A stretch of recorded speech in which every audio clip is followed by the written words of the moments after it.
Hello friends, welcome back to my channel Pinky's home kitchen. তো বন্ধুরা, আজকে তোমাদের সাথে একটি দারুণ সাথে রেসিপি শেয়ার করছি। তোমরা স্টেপ বাই স্টেপ দেখতে থেকো।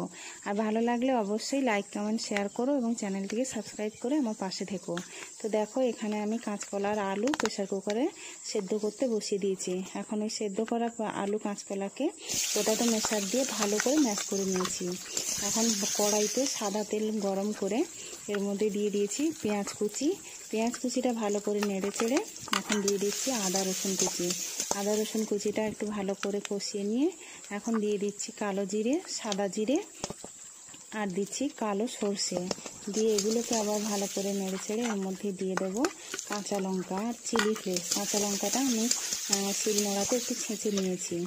তো লঙ্কার পরিমাণটা যে যার স্বাদ মতো রেখো। তো এখন এর ওপর দিয়ে দিচ্ছি ম্যাশ করা আলু কাঁচকলা, দিয়ে ভালো করে কষিয়ে নিচ্ছি। এখন দিয়ে দেবো লবণ, স্বাদ মতো যে যার লবণ দিয়ে ভালো করে কষে এর ওপর একটু সর্ষের তেল দিয়ে আবারও ভালো করে কষিয়ে নিলেই রেডি হয়ে যাবে কাঁচকলা আলুর চোখা। তো অবশ্যই কেমন লাগলো তোমরা জানিও। ধন্যবাদ।